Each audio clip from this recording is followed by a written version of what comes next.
Oppenheimer Review. Christopher Nolan's epic thriller about father of the atomic bomb is as frightening as it is brilliant. It struck me watching Christopher Nolan's masterful 3-hour epic telling of the story of J. Robert Oppenheimer, long labeled the father of the atomic bomb, that this is a period piece with an exclamation point for audiences today. In the 1940s, Oppenheimer and a team of brilliant scientists traveled into the unknown to create the ultimate weapon of mass destruction, the A-bomb, but with the noble reason that its use could be an end to war. Its explosive and wide-ranging ability to tear apart vast areas of the planet would be used ultimately as a deterrent, not an endgame. It would be used against Nazi Germany in World War II, an answer to Hitler's own demented vision of world dominance and annihilation. But anytime you are doing something never done in the whole history of humanity, there is risk, moral questions, unintended consequences, and the possibility of building a monster even Dr. Frankenstein could not have imagined or stopped. So I was thinking about the current discussions of AI, its potential for good and life-changing breakthroughs, but also, as scientists and its Silicon Valley creators have been warning recently, a new gadget, as the A-bomb initially was nicknamed, whose use could careen out of control and destroy us all. This is no mere science fiction, and neither was getting the bomb, which did the thing for which it was built and had the effect of ending World War II, but after Germany surrendered, when it was dropped twice on Japan in August 1945, first Hiroshima and then Nagasaki. The result for humanity there was devastating, but it turned out it was just the beginning.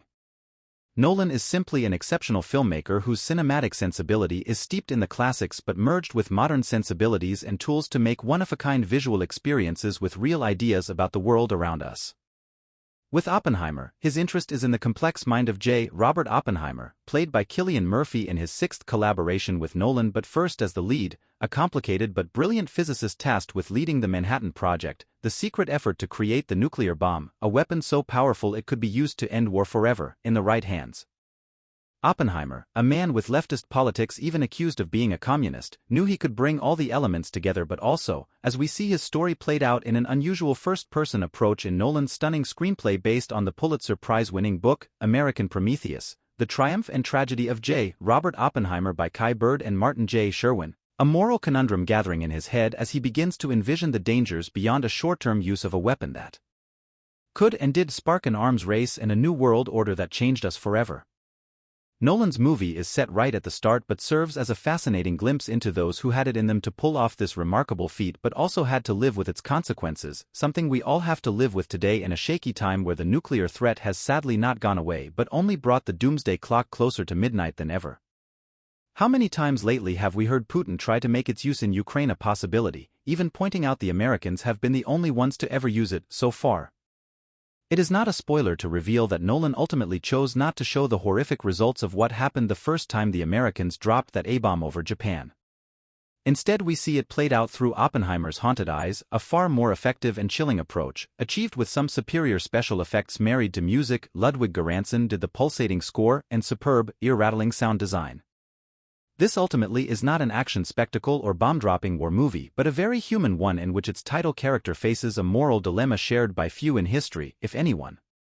Oppenheimer's story is told in non-linear style, shuffling back and forth to different periods in time, his own tale shot in color and told in first person, the later trials explaining how it all happened from various points of view shot in striking 65mm black and white film, particularly Robert Downey Jr.'s K.G. Lewis Strauss, who was the founding commissioner of the U.S. Atomic Energy Commission and later a cabinet appointee as Secretary of Commerce in the Eisenhower administration. Although they are two key players here, Nolan has made a very dense film with a very large and starry cast. 3 recent Best Actor Oscar winners have small supporting roles, if that gives you an idea, the kind we used to see in ambitious Hollywood films by great directors but not so much lately, at least on this intellectual scale. Matt Damon is excellent as Leslie Groves, the army officer who was director of the Manhattan Project and brought Oppenheimer into it. Emily Blunt is riveting as Kitty Oppenheimer, his wife, on her 4th marriage, but the one who clearly was his match. Florence Pugh plays Jean Tatlock, with whom he had a sizzling but tragic affair.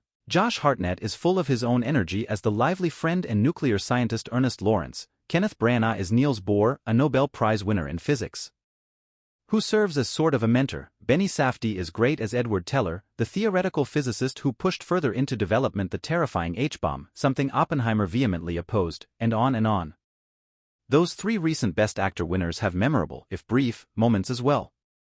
Casey Affleck is Boris Pash, the Presidio's chief army counterintelligence officer. Rami Malek is an associate physicist who makes his mark in a Senate hearing later in the film, and an unrecognizable Gary Oldman is highly amusing as President Harry Truman in one of the film's most memorable scenes as he invites Oppenheimer into the Oval Office to congratulate him on the A-bomb, only to hear Oppenheimer's new misgivings about its use going forward and that the Russians are on the path to getting it. He shuts him down, dismissing that idea and reminding him, in pure Trumpian-style bravado, that it will be he who will be remembered as the one who actually used it and won the war.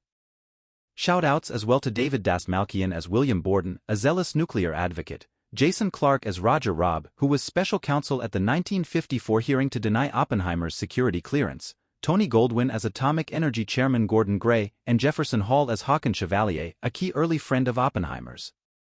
Veteran actor Tom Conti also is simply terrific in his few scenes as Albert Einstein, a famous confidant of Oppenheimer's. Casting director John Papsidera should get plaudits for helping to put together this far-ranging cast of fine actors, way too many to mention here. At 3 hours, there is a lot of story to tell here, and Nolan condenses it nicely and really moves this along with the pace of the best thrillers. The scene where the big first Trinity test of the bomb occurs in the New Mexico desert is pulse-pounding suspense. No one knew when the button was pushed what its effect on the Earth's atmosphere would be, aided significantly by the razor-sharp editing of Jennifer Lame and ace cinematography by Hoyt van Hoytema, working for the 4th time with Nolan. But this is a movie where you never look at your watch no matter what the running time. Murphy gets the deserved role of a lifetime and really captures all the contradictions of this brilliant, tortured, complicated man. Downey gets his best role in years, a real standout as well. From a man who has taken us into places movies rarely go with such films as Interstellar, Inception, Tenet, Memento, The Dark Knight trilogy, and a very different but equally effective look at World War II in Dunkirk, I think it would be fair to say Oppenheimer could be Christopher Nolan's most impressive achievement to date. I have heard it described by one person as a lot of scenes with men sitting around talking. Indeed, in another iteration Nolan could have turned this into a play, but this is a movie, and if there is a lot of talking, well, he has invested in it such a signature cinematic and breathtaking sense of visual imagery that you just may be on the edge of your seat the entire time. Hopefully people will see it in a theater, a place of worship for people like Nolan and me. It was made on the biggest film stock possible and meant for the largest screens, but it isn't mere summertime escapist entertainment like most of the movies in large formats these days. At the very least, it is a necessary reminder that we are still sitting on the powder keg Oppenheimer and his team created, and we still need to heed his warnings, maybe now more than ever.